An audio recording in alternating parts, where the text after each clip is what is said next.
मैं तो बाजवा साहब ते रंधावा साहब तमाम लोग असी गवर्नर साहब नूं जिहड़ा मूसेवाला साहब दा ये हादसा होया है ਉਹਦੇ मुतलक मिल के आए हैं और तमाम चीज़ों बारे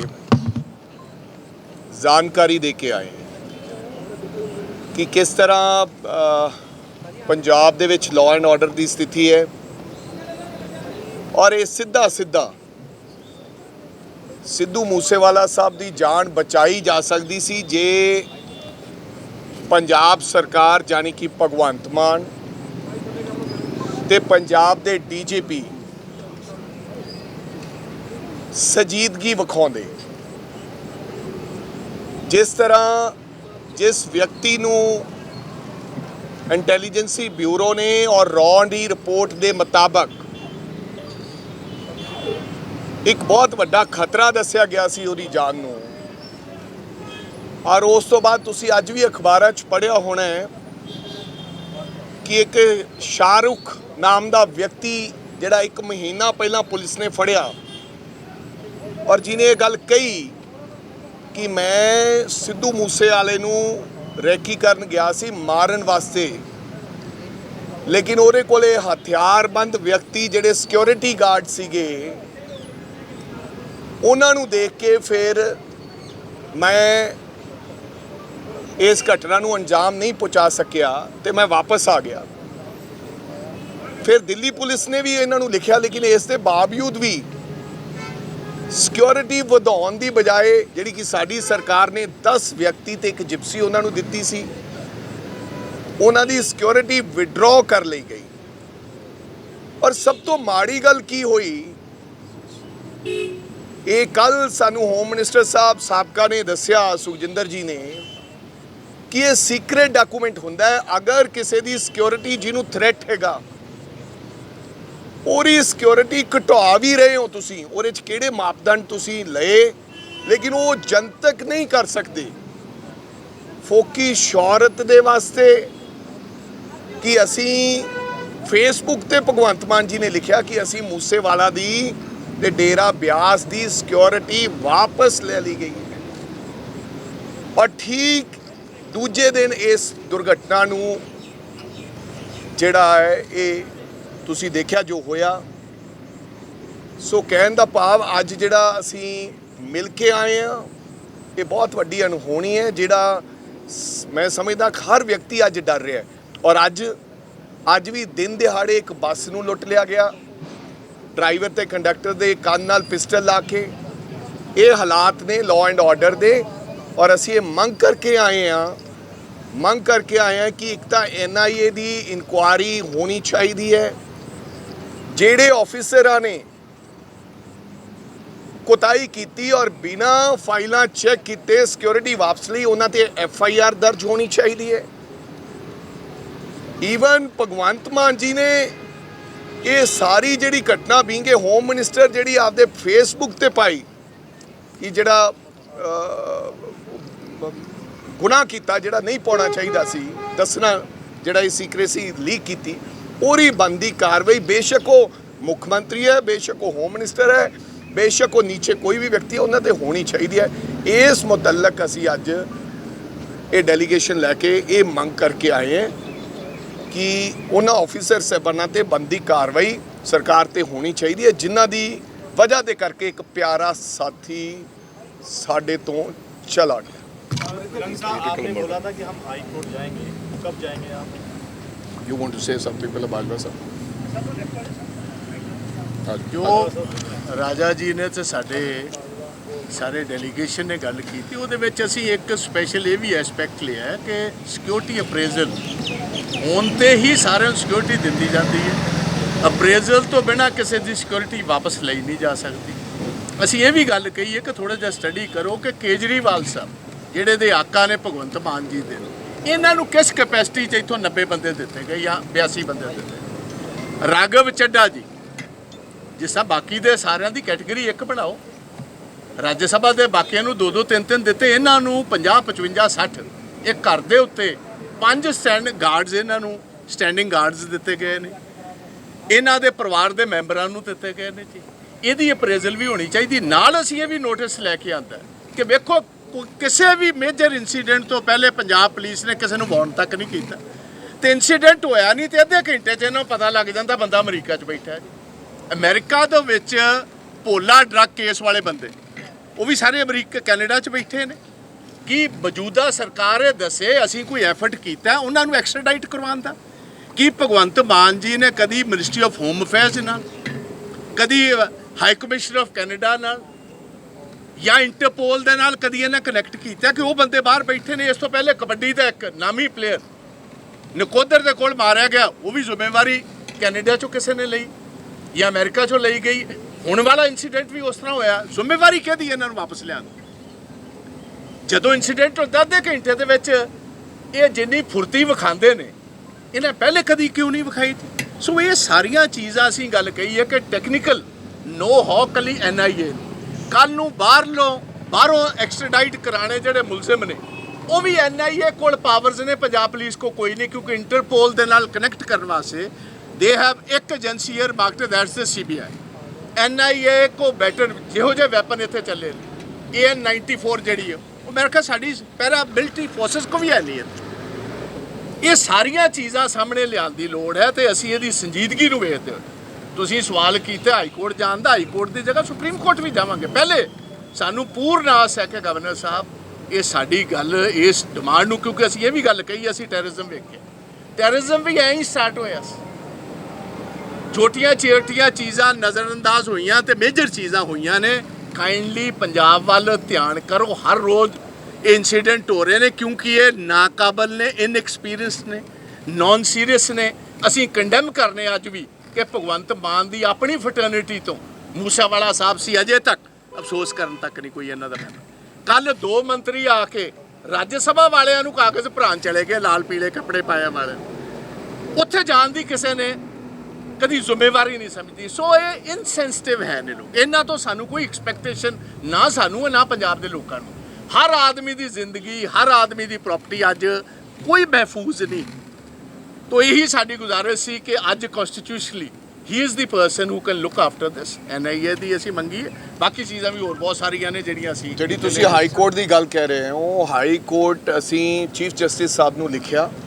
ਪਹਿਲਾਂ ਤਾਂ ਸਰਕਾਰ ਤਿਆਰ ਨਹੀਂ ਸੀ ਇਸ ਗੱਲ ਤੇ, ਜਦੋਂ ਇਹ ਦਬਾਅ ਪਾਇਆ ਗਿਆ ਮਾਂ-ਬਾਪ ਵੱਲੋਂ ਤੇ ਸਾਡੇ ਵੱਲੋਂ ਕਿ ਸਿਟਿੰਗ ਹਾਈ ਕੋਰਟ ਜੱਜ ਦੇ ਅੰਡਰ ਇਨਵੈਸਟੀਗੇਸ਼ਨ ਹੋਣੀ ਚਾਹੀਦੀ ਹੈ। ਫਿਰ ਉਹਨਾਂ ਨੇ ਇੱਕ ਪ੍ਰੈਸ ਰਿਲੀਜ਼ ਕਹਿੰਦੇ ਅਸੀਂ ਕਰ ਦਿੰਦੇ। ਅਸੀਂ ਆਖਿਆ ਅਸੀਂ ਪ੍ਰੈਸ ਰਿਲੀਜ਼ ਨਹੀਂ ਚਾਹੁੰਦੇ, ਸਾਨੂੰ ਡਾਕੂਮੈਂਟ ਚਾਹੀਦਾ। ਫਿਰ ਉਹਨਾਂ ਨੇ ਦਬਾਅ ਪਾਉਣ ਦੇ ਬਾਅਦ ਇੱਕ ਚਿੱਠੀ ਲਿਖੀ ਹੈ ਹੋਮ ਸੈਕਟਰੀ ਨੇ ਟੂ ਮਿਸਟਰ ਬੇਰੀ ਰਜਿਸਟਰਾਰ ਕਿ ਟਾਈਮ ਅਭੀ ਆ ਸਾਡੀ ਜਿਹੜੀ ਹੈ ਇਹ ਅੰਡਰ ਸਿਟਿੰਗ ਜੱਜ ਇਨਕੁਆਇਰੀ ਹੋਣੀ ਚਾਹੀਦੀ ਹੈ। ਅਸੀਂ ਆਪਦੇ ਵੱਲੋਂ ਬਤੌਰ ਕਾਂਗਰਸ ਪਾਰਟੀ ਦਾ ਪ੍ਰਧਾਨ ਹੋਣ ਦੇ ਨਾਤੇ ਅਸੀਂ ਵੀ ਇੱਕ ਰਿਪਰੈਜ਼ੈਂਟੇਸ਼ਨ ਭੇਜੀ ਹੈ ਮਿਸਟਰ ਬੇਰੀ ਨੂੰ for appointment from chief justice. ਅਸੀਂ ਵੀ ਇਹ ਚਾਹੁੰਦੇ ਕਿ ਅਸੀਂ ਜਾ ਕੇ ਰਿਕੁਐਸਟ ਕਰੀਏ ਕਿ ਇਹ ਜਿਹੜਾ ਤਮਾਮ ਮੈਟਰ ਹੈ ਉਹਦੇ ਵਿੱਚ ਇਹ ਮੰਗ ਕੀਤੀ ਗਈ ਸੀ ਕਿ ਸਿਟਿੰਗ ਜੱਜ ਦੇ ਅੰਡਰ ਇਨਵੈਸਟੀਗੇਸ਼ਨ ਹੋਵੇ ਔਰ ਅਸਿਸਟੈਂਟ ਨਾਲ ਜਿਹੜੀ NIA ਦੀ ਹੋਣੀ ਜ਼ਰੂਰੀ ਹੈ। ਸੋ ਇਹ ਸਾਡੀ ਮੰਗ ਸੀ। ਤੁਹਾਡੇ ਸਵਾਲ ਦਾ ਜਵਾਬ ਜਿਹੜੇ ਸਰਕਾਰ ਵੱਲੋਂ ਕਿਹਾ ਜਾ ਰਿਹਾ ਕਿ ਜ਼ਿੰਮੇਵਾਰੀਆਂ ਲਈਆਂ ਗਈਆਂ ਗੈਂਗਸਟਰਾਂ ਕਿਸੇ ਗੈਂਗ ਵੱਲੋਂ, ਲੇਕਿਨ ਫਿਜ਼ੀਕਲ ਤੌਰ ਤੇ ਜਿਹੜੇ ਅਟੈਕ ਕਰਕੇ ਗਏ, ਚਾਹੇ ਇੰਟੈਲੀਜੈਂਸ ਦੀ ਬਿਲਡਿੰਗ ਤੇ ਸੀ ਜਾਂ ਫਿਰ ਸਿੱਧੂ ਮੂਸੇਵਾਲਾ ਤੇ ਸੀ ਜਾਂ ਫਿਰ ਹੋਰ ਬਹੁਤ ਸਾਰੀਆਂ ਵਾਰਦਾਤਾਂ ਹੋਈਆਂ ਜੋ ਫਿਜ਼ੀਕਲ ਅਟੈਕ ਕਰਕੇ ਜਾਂਦੀਆਂ, ਉਹਨਾਂ ਦੀ ਗ੍ਰਿਫਤਾਰੀ ਹਲੇ ਨਹੀਂ ਹੋਈ। ਚਾਹੇ ਉਹ ਇੰਟੈਲੀਜੈਂਸ ਦੀ ਬਿਲਡਿੰਗ ਤੇ ਜੋ ਨਿਸ਼ਾਨ ਸਿੰਘ ਹੈ ਉਹਨੇ ਪਨਾਹ ਦੇ ਦਿੱਤਾ ਸੀਗਾ, ਉਹਨੂੰ ਗ੍ਰਿਫਤਾਰ ਕੀਤਾ ਗਿਆ, ਉਹਨੂੰ ਘੁਮਾਇਆ ਗਿਆ, ਲੇਕਿਨ ਫਿਜ਼ੀਕਲ ਤੌਰ ਤੇ ਜਿਹੜਾ ਕਰਕੇ ਗਏ ਉਹ ਗ੍ਰਿਫਤਾਰ ਨਹੀਂ ਹੋਏ। ਕਿਵੇਂ ਦੇਖਦੇ ਹੋ ਤੁਸੀਂ ਕਿ ਸਰਕਾਰ ਹਾਲੇ ਤੱਕ ਵੀ ਉਹਨਾਂ ਦੇ ਪੁਲਿਸ ਦੇ ਹੱਥ ਬਾਹਰ ਵਾਲਿਆਂ ਨੂੰ ਲਿਆਉਣਾ ਤਾਂ ਦੂਰ ਦੀ ਗੱਲ ਹੈ, ਤੁਸੀਂ ਉਹ ਇੱਥੇ ਬੈਠੇ ਜੋ ਕਰਕੇ ਗਏ, ਤੁਸੀਂ ਕੀ ਇਹਨਾਂ ਤੋਂ ਕੀ ਉਮੀਦ ਕਰ ਸਕਦੇ ਹੋ? ਕੱਲ ਇੱਕ ਐਡਾ ਵੱਡਾ ਹਾਦਸਾ ਹੋਇਆ, ਇਸ ਦੇ ਬਾਵਜੂਦ ਅੱਜ ਬੱਸ ਲੁੱਟ ਲਈ ਗਈ ਹੈ। 2 ਮਹੀਨਿਆਂ ਦੀ ਸਰਕਾਰ ਦੇ ਵਿੱਚ 40 ਵਿਅਕਤੀਆਂ ਦੇ ਮਰਡਰਸ ਹੋ ਗਏ ਨੇ, ਚਾਹੇ ਉਹ ਕਬੱਡੀ ਪਲੇਅਰ ਸੀ ਚਾਹੇ ਕਿਤੇ। ਕੱਲ 2 ਔਰਤਾਂ ਦੀਆਂ ਲਾਸ਼ਾਂ ਮਿਲੀਆਂ, ਤਿੰਨ ਔਰਤਾਂ ਦੀਆਂ ਲਾਸ਼ਾਂ ਮਿਲੀਆਂ। ਸੋ ਮੈਨੂੰ ਲੱਗਦਾ ਕਿ ਕੋਈ ਸੰਜੀਦਗੀ ਹੈ ਹੀ ਨਹੀਂ ਹੈ। ਔਰ ਬਿਲਕੁਲ ਜਿਵੇਂ ਬਾਜਵਾ ਸਾਹਿਬ ਨੇ ਕਿਹਾ ਕਿ ਮੈਨੂੰ ਲੱਗਦਾ ਕਿ ਭਗਵੰਤ ਮਾਨ ਜੀ ਬਿਲਕੁਲ ਉਹਨਾਂ ਨੂੰ ਕੋਈ ਪਤਾ ਨਹੀਂ ਕਿੱਦਾਂ ਸਰਕਾਰ ਚਲਾਉਣੀ ਹੈ। ਸਰਕਾਰ ਨੂੰ ਦਿੱਲੀ ਚਲਾ ਰਹੀ ਹੈ। ਦਿੱਲੀ ਦੇ ਉਹ ਅਨਐਕਸਪੀਰੀਅੰਸ ਲੋਕ ਜਿਨ੍ਹਾਂ ਨੂੰ ਕੇਵਲ ਚਾਹ ਸੀਗਾ ਕਿ ਪੁਲਿਸ ਸਾਡੇ ਅੰਡਰ ਹੋਵੇ, ਲੇਕਿਨ ਉਹਨਾਂ ਨੂੰ ਬਿਲਕੁਲ ਨਹੀਂ ਅੰਦਾਜ਼ਾ ਕਿ ਇਹ ਬਾਰਡਰ ਸਟੇਟ ਹੈ, ਇਹਨੂੰ ਕਿੱਦਾਂ ਸੰਭਾਲਣਾ ਹੈ। ਇਹਨੇ ਸੰਤਾਪ ਹੋ ਗਿਆ ਹੋਇਆ ਹੈ ਅਨਐਕਸਪੀਰੀਅੰਸ ਲੋਕ ਅੱਜ ਉਸ ਗੱਦੀ ਤੇ ਬੈਠ ਕੇ ਜਿਨ੍ਹਾਂ ਜੋ ਪੰਜਾਬ ਨੂੰ ਜਲਦਾ ਵੇਖ ਰਹੇ ਹੈ। ਅੱਗ ਲੱਗੀ ਪਈ ਹੈ ਪੰਜਾਬ ਦੇ ਵਿੱਚ। ਬੀਜੇਪੀ ਕਹਿ ਰਹੀ ਹੈ ਕਿ ਜਿਹੜਾ ਰਾਸ਼ਟਰਪਤੀ ਰਾਜ ਲੱਗਣਾ ਚਾਹੀਦਾ, ਤੁਹਾਡਾ ਕੀ ਸਟੈਂਡ ਹੈ ਕਾਂਗਰਸ ਦਾ? ਅਸੀਂ ਸਟੈਂਡ ਦੀ ਗੱਲ, ਅਗਰ ਇਸ ਤਰ੍ਹਾਂ ਦੀਆਂ ਘਟਨਾ ਇਦਾਂ ਹੀ ਨਿਰੰਤਰ ਜਾਰੀ ਰਹੀਆਂ ਤਾਂ ਬਿਲਕੁਲ ਇਹ ਸਰਕਾਰ ਨੂੰ ਬਰਖਾਸਤ ਕਰ ਦੇਣਾ ਚਾਹੀਦਾ। ਮੈਂ ਇੱਕ ਗੱਲ ਐਡ ਕਰਨੀ ਸੀ, 1 ਮਿੰਟ, ਮੈਂ ਇੱਕ ਗੱਲ ਹੈ, ਦੇਖੋ ਜੇ ਸੰਜੀਦਗੀ ਲੈ ਕੇ ਆਣੀ ਤੇ ਪੰਜਾਬ ਦੇ ਲੋਕਾਂ ਨੂੰ ਫੇਰ ਦਿਵਾਉਣਾ ਕਿ ਅਸੀਂ ਸੀਰੀਅਸ ਹਾਂ ਤੁਹਾਡੇ ਪਰਿਵਾਰਾਂ ਨੂੰ, ਤੁਹਾਡੀ ਜਾਇਦਾਦ ਨੂੰ ਸੇਫਗਾਰਡ ਕਰਨ ਵਾਸਤੇ, ਮੈਂ ਬੇਨਤੀ ਕਰੂੰ ਸਭ ਭਗਵੰਤ ਸਿੰਘ ਮਾਨ ਕਿ ਆਪਣਾ ਪਰਿਵਾਰ ਘੱਟ ਤੋਂ ਘੱਟ ਕੈਨੇਡਾ ਤੋਂ ਜਾਂ ਅਮਰੀਕਾ ਤੋਂ ਇੱਥੇ ਮੰਗੋ, ਉਹ ਵੀ ਇੱਥੇ ਰਹਿਣ, ਤੁਹਾਨੂੰ ਵੀ ਫਿਕਰ ਰਹੇ ਕਿ ਮਾਪਿਆਂ ਦੇ ਬੱਚੇ ਜਿਹੜੇ ਫਿਰਦੇ ਨੇ ਤੁਹਾਨੂੰ ਵੀ ਫਿਕਰ ਰਹੇ। ਤੋ ਇਸ ਗੱਲ ਕਾਰਨ it's a very important matter ਜਿਹੜੀ ਮੈਂ ਤੁਹਾਨੂੰ ਗੱਲ ਕਹਿ ਰਿਹਾ। ਆਪਣੇ ਬੱਚੇ ਬਾਹਰ ਨੇ, ਬਾਕੀਆਂ ਵੱਲ ਆਪਣਾ ਧਿਆਨ ਕੋਈ ਨਹੀਂ। ਜਿੰਨੇ ਇੱਥੋਂ ਦੇ ਨਾਮੀ ਬੰਦੇ ਨੇ ਸਾਰੇ ਅੱਜ ਇਸ ਇਨਸੀਡੈਂਟ ਤੋਂ ਬਾਅਦ ਤੇ ਬਹੁਤ ਸਾਰੇ ਚੰਗੇ ਲੋਕ ਜਿਹੜੇ ਸੋਚਣ ਲੱਗ ਪਏ ਨੇ। ਇਹ ਤਾਂ ਕਹਿੰਦੇ ਸੀ ਮੈਂ ਗੋਰੇ ਇੱਥੇ ਲੈ ਕੇ ਆਣੇ, ਮੈਂ ਕਹਿੰਦਾ ਆਪਣੇ ਹੀ ਰਹਿ ਜਾਣੇ, ਇਹ ਬੜੀ ਵੱਡੀ ਗੱਲ ਹੈ।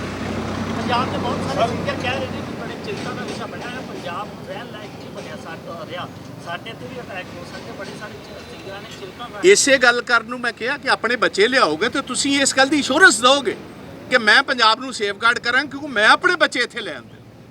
ਜਦੋਂ ਤੁਹਾਡੇ ਬੱਚੇ ਬਾਹਰ ਨੇ ਤੁਸੀਂ ਕਿਸ ਤਰ੍ਹਾਂ ਲੋਕਾਂ ਨੂੰ ਇਸ ਗੱਲ ਦਾ ਫੇਰ ਦੇ ਸਕਦੇ? ਸਿਕਿਉਰਿਟੀ ਕੀ ਹੈ ਲੋਕਾਂ ਨੂੰ? Show security, show sincerity. Not only singers, there other people, there are so many other people. जो हालात 6 जून कल्लूकरा डे है, लेकिन यार एक बंदा सवाल कर लो। 6 जून कल्लूकरा डे है, लेकिन ਜਿਹੜਾ ਜਥੇਦਾਰ ਸਾਹਿਬ ਨੇ ਉਹਨਾਂ ਨੇ ਫੇਰ ਮਨਾ ਕਰਤਾ ਕਿ ਸਿਕਿਉਰਿਟੀ ਦੇ ਖਿਲਾਫ। ਕਿੰਨੀ ਵੱਡੀ ਟੈਨਸ਼ਨ ਹੈ। ਦੇਖੋ ਅਗਰ ਜਲੀਲ ਕੀਤਾ ਜਾਏਗਾ, ਸਿਕਿਉਰਿਟੀ ਦੇ ਨਾਮ ਤੇ ਜਲੀਲ ਕੀਤਾ ਜਾਏਗਾ, ਕਿਸੇ ਤੋਂ 2 ਸਿਕਿਉਰਿਟੀ ਗਾਰਡ ਸੀ ਉਹਨਾਂ ਤੋਂ ਇੱਕ ਵਾਪਸ ਲੈ ਲਿਆ ਗਿਆ, ਅੱਜ ਫੇਰ ਆਰਡਰ ਕਰ ਦਿੱਤੇ ਗਏ। ਹੁਣ ਜਿਹੜਾ XMLA ਨੋਰਮਸ ਬਣਾਇਆ ਸੀ ਵੀ 2 ਸਿਕਿਉਰਿਟੀ ਗਾਰਡਸ ਦਾ, ਘੱਲੂਘਾਰਾ ਦੇ ਨਾਮ ਤੇ ਇੱਕ ਸਿਕਿਉਰਿਟੀ ਵਾਪਸ ਲੈ ਲਈ। ਕੋਈ ਕਹਿੰਦਾ DG ਕਹਿੰਦਾ ਘੱਲੂਘਾਰਾ ਦੇ ਨਾਮ ਤੇ ਹੈ, ਮੁੱਖ ਮੰਤਰੀ ਕਹਿ ਰਿਹਾ ਕਿ ਨਹੀਂ ਇਹ ਵਾਪਸ ਲੈ ਲਏ ਗਏ ਹੈ। ਇਹ ਜਲੀਲ ਕੀਤਾ ਜਾ ਰਿਹਾ ਜਾਣਬੁੱਝ ਕੇ। ਹਾਲਾਂਕਿ ਪਰਿਵਾਰ ਦੇ ਮੈਂਬਰਾਂ ਕੋਲੇ 25-25 ਔਰ 45-45 ਲੋਕ ਨੇ, ਸੋ ਇਹ ਜਲੀਲ ਕੀਤਾ ਜਾ ਰਿਹਾ। ਏਮੀ ਸਿੰਘ ਸਾਹਿਬ ਨੂੰ ਜਲੀਲ ਜਦੋਂ ਕਰਨਗੇ ਤਾਂ ਉਹ ਇਹ ਕਹਿਣਗੇ ਕਿ ਮੈਨੂੰ ਤੇਰੀ ਸਿਕਿਉਰਿਟੀ ਦੀ ਜ਼ਰੂਰਤ ਨਹੀਂ ਹੈ। ਦੇਖੋ ਮੇਰੀ ਇਹ ਰਾਏ ਸੀ, 1 ਮਿੰਟ ਛੋਟੇ ਵੀਰ, 820 ਬੰਦੇ ਨੇ ਇਕੱਲੇ ਭਗਵੰਤ ਸਿੰਘ ਮਾਨ ਆਮ ਆਦਮੀ ਪਾਰਟੀ ਦੇ ਚੀਫ ਮਿਨਿਸਟਰ, ਇਹ ਉਹਦੇ ਚੋਂ 410 ਹਟਾਲੇ ਹੁੰਦੇ, ਕਿਸੇ ਨੂੰ ਵਿਡਰਾਅ ਕਰਨ ਦੀ ਲੋੜ ਹੀ ਨਹੀਂ। ਬੜਿੰਗ ਸਾਹਿਬ ਜਿਸ ਤਰੀਕੇ ਦੇ ਹਾਲਾਤ ਪੈਦਾ ਹੋਏ ਨੇ ਤੁਹਾਨੂੰ ਲੱਗਦਾ ਹੈ ਹਾਂਜੀ। ਕਿ ਕੈਨੇਡਾ ਨੇ ਕਿਹਾ ਹੈ ਕਿ ਕਾਰੋਬਾਰ ਸੀਮਿਤ ਕੀਤਾ ਜਾਣਾ ਚਾਹੀਦਾ ਹੈ, ਪੰਜਾਬ ਦੇ ਵਿੱਚ ਵੀ ਲੋੜ ਹੈਗੀ ਇਸ ਤਰੀਕੇ ਦੀ। ਉਹਨਾਂ ਕੋਲ ਵੀ ਇੰਨੀ ਸਕਿਉਰਿਟੀ ਰਹੀ ਆ, ਚਰਨਜੀਤ ਸਿੰਘ ਚੰਨੀ ਕੋਲ ਵੀ ਰਹੀ ਆ, ਹੋਰ ਕਿੰਨੇ CM ਰਹੇ ਆ, ਸਭ ਕੋਲ ਸਕਿਉਰਿਟੀ ਰਹੀ ਆ। ਸਵਾਲ ਪੈਦਾ ਹੁਣ ਮੈਂ ਤੇ ਆਪਣੇ ਵੱਲੋਂ ਛੋਟੇ ਵੀਰ ਇੱਕ ਰਾਏ ਦਿੱਤੀ, ਉਹਨੂੰ ਭਾਵੇਂ ਨਾ ਮੰਨਣ, ਮੈਂ ਤੇ ਕਹਿੰਦਾ 1640 ਕਰ ਲਓ। ਮੈਂ ਤੇ ਇੱਕ ਰਾਏ ਦਿੱਤੀ ਹੈ, ਜੇ ਤੁਹਾਨੂੰ ਨਹੀਂ ਪਸੰਦ ਆਈ ਤੇ ਰਹਿਣ ਦਿਓ। ਨਹੀਂ ਡਬਲ ਇਹ ਇੱਕ ਸੈਕਿੰਡ। ਪਹਿਲਾਂ ਸਵਾਲ ਪੂਰਾ ਹੋ ਗਿਆ। ਤੁਸੀਂ ਇਹ ਗੱਲ ਕੀਤੀ ਆ ਕਿ ਜਿਹੜੇ ਅਫਸਰਾਂ ਦੀ ਅਣਗਹਿਲੀ ਕਰਕੇ ਮੂਸੇਵਾਲਾ ਸਾਹਿਬ ਦਾ ਕਤਲ ਹੋਇਆ, ਸਕਿਉਰਿਟੀ ਵਿਡਰਾ ਕੀਤੀ ਆ ਸਰਕਾਰ ਤੇ ਉਹਨਾਂ ਅਫਸਰਾਂ ਦੇ ਪਰਚੇ ਦਰਜ ਹੋਣੇ ਚਾਹੀਦੇ ਆ। ਜਦੋਂ ਆਪੋਜੀਸ਼ਨ 'ਚ ਹੁੰਦੇ ਆ ਇਹੀ ਗੱਲਾਂ ਆਪ ਵਾਲੇ ਵੀ ਕਹਿੰਦੇ ਰਹੇ, ਭਗਵੰਤ ਮਾਨ ਨੂੰ ਨਹੀਂ ਜਾਂ ਹੋਰ ਉਹਨਾਂ ਦੇ ਵਿਰੋਧੀ ਦੇ ਲੀਡਰ ਅਕਾਲੀ ਦਲ ਵੀ ਕਹਿੰਦੇ ਰਹੇ। ਅੱਜ ਇਹ ਗੱਲਾਂ ਤੁਸੀਂ ਕਹਿੰਦੇ, ਜਦੋਂ ਤੁਹਾਡੀ ਸਰਕਾਰ ਦੇ ਦੌਰਾਨ ਜਿਹੜੇ ਗੈਂਗਸਟਰਾਂ ਬਾਰੇ ਮੁੱਦੇ ਉਠਾਉਂਦੇ ਸੀ ਅਕਾਲੀ ਦਲ ਨੇ, ਉਦੋਂ ਤੁਹਾਡੀ ਸਰਕਾਰ ਦੇ ਕਿਸੇ ਅਫਸਰ ਖਿਲਾਫ ਪਰਚੇ ਨਹੀਂ ਦਰਜ ਕੀਤਾ। ਇਸ ਤਰ੍ਹਾਂ ਦਾ ਸੁਣੋ ਭਾਈ ਸਾਹਿਬ, ਇੱਕ ਸੈਕਿੰਡ ਸਵਾਲ ਕਰਨ ਵੇਲੇ ਪਹਿਲਾਂ ਨਹੀਂ ਜ਼ਰੂਰੀ ਨਹੀਂ ਹੈ ਕਿ ਜਿਸ ਚੀਜ਼ ਦੀ ਤਹਿ 'ਚ ਨਾ ਜਾਇਆ ਜਾਵੇ ਜਾਂ ਪਤਾ ਨਾ ਹੋਵੇ ਉਹਦਾ ਸਵਾਲ ਕਰ ਦੇਈਦਾ। ਮੇਰੀ ਬੇਨਤੀ ਹੈ ਮੈਂ ਦੁਬਾਰੇ ਕਹਿ ਰਿਹਾ ਕਿਉਂ ਪਰਚਾ ਦਰਜ ਹੋਣਾ ਚਾਹੀਦਾ ਹੈ। ਉਹ ਇਸ ਕਰਕੇ ਹੋਣਾ ਚਾਹੀਦਾ ਹੈ ਕਿ ਜਦੋਂ IB ਤੇ ਰॉ ਇਹ ਗੱਲ ਲਿਖ ਰਹੀ ਹੈ ਜਿਸ ਵਿਅਕਤੀ ਦੀ ਜਾਨ ਨੂੰ ਖਤਰਾ ਹੈ, ਫਿਰ 1 ਮਹੀਨਾ ਪਹਿਲੇ ਦਿੱਲੀ ਕ੍ਰਾਈਮ ਬ੍ਰਾਂਚ ਤੁਹਾਨੂੰ ਲਿਖ ਰਹੀ ਹੈ ਕਿ ਉਹਦੀ ਜਾਨ ਨੂੰ ਖਤਰਾ ਹੈ, ਫਿਰ ਤੁਸੀਂ ਉਹਦੀ ਸਿਕਿਉਰਿਟੀ ਵਿਡਰਾਅ ਕੀਤੀ ਹੈ। ਔਰ ਜੋ ਬਾਜਵਾ ਸਾਹਿਬ ਨੇ ਗੱਲ ਕਹੀ ਹੈ, ਸਿਕਿਉਰਿਟੀ ਜਿੰਨੀ ਮਰਜ਼ੀ ਰੱਖਣ, ਸਾਨੂੰ ਕੋਈ ਇਤਰਾਜ਼ ਨਹੀਂ, ਭਗਵੰਤ ਮਾਨ ਜਿਹਨੂੰ ਮਰਜ਼ੀ ਸਿਕਿਉਰਿਟੀ ਦੇਣ, ਲੇਕਿਨ ਜਿਨ੍ਹਾਂ ਲੋਕਾਂ ਦੀ ਜਾਨ ਨੂੰ ਖਤਰਾ ਹੈ ਉਹਨਾਂ ਤੋਂ ਸਿਕਿਉਰਿਟੀ ਵਾਪਸ ਲੈ ਕੇ ਗੈਂਗਸਟਰਾਂ ਨੂੰ ਨਾ ਦੱਸਣ ਕਿ ਮੈਂ ਲੈ ਲਈ, ਆ ਕੇ ਮਾਰ ਦਿਓ। ਇਹ ਕਾਨੂੰਨਨ ਤੌਰ ਤੇ ਇਹ ਸੀਕ੍ਰੇਟ ਡਾਕੂਮੈਂਟ ਹੁੰਦਾ ਹੈ, ਨਹੀਂ ਦੱਸਣਾ ਚਾਹੀਦਾ। ਕੇਵਲ ਮੀਡੀਆ ਦੇ ਵਿੱਚ ਔਰ ਆਪਦੀ ਵਾਵਾ ਦੇ ਪਿੱਛੇ ਇੱਕ ਪੰਜਾਬ ਦਾ ਮੁੱਖ ਮੰਤਰੀ ਇਹ ਗੱਲ ਲਿਖੇ ਕਿ ਮੈਂ ਸਿੱਧੂ ਮੂਸੇਵਾਲਾ ਦੀ ਸਿਕਿਉਰਿਟੀ ਵਾਪਸ ਲੈ ਲਈ ਹੈ, ਕੌਣ ਗੁਨੇਗਾਰ ਹੈ? ਜਿਸ ਬੰਦੇ ਦੀ ਜਾਨ ਨੂੰ ਖਤਰਾ ਹੈ ਉਹਦੀ ਸਿਕਿਉਰਿਟੀ ਵਾਪਸ ਲੈ ਕੇ ਛਾਤੀ ਐ ਮਾਰ ਕੇ ਦੱਸਿਆ ਜਾ ਰਿਹਾ ਕਿ ਮੈਂ ਸਿਕਿਉਰਿਟੀ ਵਾਪਸ ਲੈ ਲਿਆ ਤੇ 2 ਦਿਨਾਂ ਬਾਅਦ ਹਾਦਸਾ ਹੋ ਜਾਂਦਾ ਹੈ। ਉਹ ਜਿਹੜੇ ਸਿਕਿਉਰਿਟੀ ਆਫੀਸਰ ਸੀ ਜਿਨ੍ਹਾਂ ਨੇ ਨਲਾਇਕੀ ਦਿਖਾਈ, ਜਿਨ੍ਹਾਂ ਨੇ ਮੁੱਖ ਮੰਤਰੀ ਨੂੰ ਕਹਿਣਾ ਚਾਹੀਦਾ ਸੀ ਆਹ ਰਿਪੋਰਟਸ ਹੈ, ਇਹਦੀ ਜਾਨ ਨੂੰ ਖਤਰਾ ਹੈ। ਡੀਜੀਪੀ ਕਹਿ ਰਿਹਾ ਕਿ ਉਹਦੇ ਕੋਲ ਬੁਲੇਟ ਪ੍ਰੂਫ ਕਾਰ ਹੈ, ਜਿਵੇਂ ਬੁਲੇਟ ਪ੍ਰੂਫ ਇਹਨਾਂ ਨੇ ਦਿੱਤੀ ਹੋਵੇ। ਜਿਹੜਾ ਵੈਪਨ ਚੱਲਿਆ AK-94 ਉਹ ਬੁਲੇਟ ਪ੍ਰੂਫ ਨੂੰ ਵੀ ਕ੍ਰਾਸ ਕਰ ਜਾਂਦਾ ਹੈ। ਪਰ ਫਿਰ ਕਹਿ ਦਿੱਤਾ ਗਿਆ ਹੱਸ ਕੇ ਕੀ ਸੰਜੀਦਗੀ ਸੀ ਸਰਕਾਰ ਦੀ। ਡੀਜੀਪੀ ਤੇ ਉਹਦੇ ਸਾਥੀ ਹੱਸ ਕੇ ਪ੍ਰੈਸ ਕਾਨਫਰੰਸ ਕਰ ਰਹੇ ਸੀ। ਫਿਰ ਉਹਨਾਂ ਨੇ ਕੱਲ ਮਾਫੀ ਮੰਗੀ, ਦੁਬਾਰਾ ਆਪਦਾ ਬਿਆਨ ਬਦਲਿਆ। ਜ਼ਿੰਮੇਵਾਰੀ ਫਿਕਸ ਕੀਤੀ ਹੋਏਗੀ। ਕੌਣ ਗੁਨੇਗਾਰ ਕਬੂਲ ਕਰੇਗਾ? ਡੀਜੀ ਕਰੇਗਾ, ਮੁੱਖ ਮੰਤਰੀ ਕੇ ਇਦਾਂ ਹੀ ਮਰਦੇ ਰਹਿਣਗੇ ਲੋਕ। ਜੇ ਸਾਡੀ ਸਰਕਾਰ 'ਚ ਵੀ ਹਾਂ ਮਰਡਰ ਹੋ ਗਿਆ, ਲੇਕਿਨ ਉਹ ਇਹਨਾਂ ਕਾਰਨਾਂ ਕਰਕੇ ਹੋ ਗਿਆ। ਅੱਜ ਵੀ ਮੈਂ ਇਹ ਗੱਲ ਕਹਿਣਾ ਕਿ ਅਗਰ ਸੰਜੀਦਗੀ ਸਰਕਾਰ ਤੇ ਪੰਜਾਬ ਪੁਲਿਸ ਵਿਖਾਉਂਦੀ, ਸਿੱਧੂ ਮੂਸੇਵਾਲਾ ਅੱਜ ਜਿਉਂਦਾ ਹੁੰਦਾ। ਜੇ ਅੱਜ ਉਹਦੇ ਨਾਲ 5-10 ਬਾਡੀਗਾਰਡਸ ਹੁੰਦੇ ਤਾਂ ਸਿੱਧੂ ਮੂਸੇਵਾਲੇ ਨੂੰ ਸ਼ਾਇਦ ਜਾਨ ਤੋਂ ਹੱਥ ਧੋਣੇ ਨਹੀਂ ਪੈਣੇ ਸੀ। सर क्या इस तरीके से ਸਰਦਾਰ ਜੀ ਤੁਹਾਡੀ ਗੱਲ ਦਾ ਮੈਂ ਜਵਾਬ ਦੇਣ ਲੱਗਾ। 1 ਮਿੰਟ, ਤੁਹਾਡੀ ਗੱਲ ਦਾ ਇਹ ਤੇ ਅਜੇ ਕਿਸੇ ਨੇ ਡਿਮਾਂਡ ਨਹੀਂ ਕੀਤੀ। ਇਹ ਅਬੈਟਮੈਂਟ ਟੂ ਮਰਡਰ ਹੈ ਜਿਹੜਾ ਆਪਣੇ ਫੇਸਬੁੱਕ ਤੇ ਪਾ ਕੇ ਦੱਸਿਆ ਕਿ ਮੈਂ ਵਾਪਸ ਲੈ ਲਈ ਤੇ ਬਾਅਦ ਦੇ ਵਿੱਚ this is abetment to murder. He may be in a very big constitutional position. ਤੋ ਇਸ ਗੱਲ ਕਾਰਨ ਇਹ ਚੀਜ਼ ਕਿਹਦੇ ਕਾਰਨ ਹੋਈ? NIA ਕਿਉਂ ਮੰਗ ਰਹੇ? ਲੈਟ ਦ NIA ਕਮ, ਸਾਰੇ ਐਸਪੈਕਟ को स्टडी करेगा। सर इस तरीके से पंजाब में आपको लगता नहीं गैंग वॉर फिर से शुरू हो जाएंगे जैसे हालात बनाए? गैंग वॉर भी आज फिर डाला जा रहा है कि अगले की बारी है। जिम्मेदारी कब फिक्स होगी? इसका मतलब ये नहीं है कि फलां सरकार ने वो किया और हम भी ये करेंगे, या किसी का ये पहले होता आ रहा है तो अब भी होता आएगा। ये नहीं, ये कोई सवाल नहीं। मेरे कहने का मतलब ये कब रुकेगा? क्या डीजीपी का एक बयान कि भाई ये बाहर लोगों ने, जैसा कि वो बेचारे ने, अब देखो सिंगला साहब को इन्होंने पकड़ा। सिंगला साहब को पकड़ने वक्त जब आप लोगों ने मीडिया में लेकर आए तो सिंगला साहब ने कहा कि मैं सही समय, ये साजिश है और वक्त आने पर बताऊंगा मेरे साथ क्या हुआ है। तो 3 बार जब रिमांड के बाद उनको भेजा गया तो उनके बाद उन्होंने कहा कि नहीं, मेरी सरकार की कोई दिक्कत नहीं है, वो मेरी मदद कर रही है। ये बाहरली, ये तो एक पक्का बयान हो गया कि बाहर वाली ताकतें इसके ऊपर। बाहर वाली कौन सी ताकत है? पकड़ा तुमने, आज तक वो वीडियो नहीं आया। मेरे कहने का मतलब लोगों को केवल बेवकूफ़ ना बनाया जाए। केवल छोटी वन साइडेड आकर आपके सामने बात करते हैं। भगवंत मान मीडिया के सामने क्यों नहीं बैठते? उनको मीडिया के सामने बैठकर हर चीज़ का जवाब देना चाहिए। 2.5 महीनों से मुख्यमंत्री मीडिया के रूबरू नहीं हुआ है क्योंकि उन्होंने एक अपना सेट पैटर्न बना लिया कि मैं एक तरफा बोलूँगा। और कुछ मेरे साथी, मैं सबको नहीं कहना चाहता हूँ, वो जो कहते हैं वो चलाते हैं, वो जो कहते हैं वो चलाते हैं। आज भी एक ऐसे व्यक्ति ने कहा कि हम लोग राजनीति कर रहे थे मूसेवाला के उसके ऊपर। हम राजनीति नहीं करने गए। उनके बाप ने कहा, हमने उनसे बाप से पूछा कि आप क्या चाहते हो? कहते मैं लड़ाई नहीं लड़ सकता, मैं लड़ाई हार चुका हूँ, मैं लड़ाई नहीं लड़ सकता। अगर आप मेरे बेटे की लड़ाई लड़ सकते हो तो लड़ो, मैं नहीं लड़ सकता। कईयों ने कहा कि हम धरना देंगे, क्योंकि हमने माँ बाप से पूछना है। अगर माँ बाप कहेगा, कई बार माँ बाप ये समझता है कि शायद मेरे बेटे की डेड बॉडी को लेकर ये सड़क पर आ गए। हम परिवार के साथ हैं। इसलिए 3 दिन से पूरी कांग्रेस, क्योंकि वो मेरा खाली कांग्रेस का एक वो चुनाव लड़ने वाला व्यक्ति नहीं सी, साडा दोस्त भी सीगा। और उन्होंने बाप ने ये गल कही कि आपकी वजह से 2 साल मेरा बच्चा जीवित रह गया क्योंकि हम लड़ाई लड़ते रहे सिक्योरिटी की उसके साथ। ये उनके पिताजी ने कही बात। और उन्होंने ये भी कहा कि अगले दोस्त मेरा फोन चकदा रही विड़ेंग, मैं अगली जिंदगी तेरे नाल सौखी कट लवांगा, क्योंकि एक परिवारक रिश्ता है। धन्यवाद।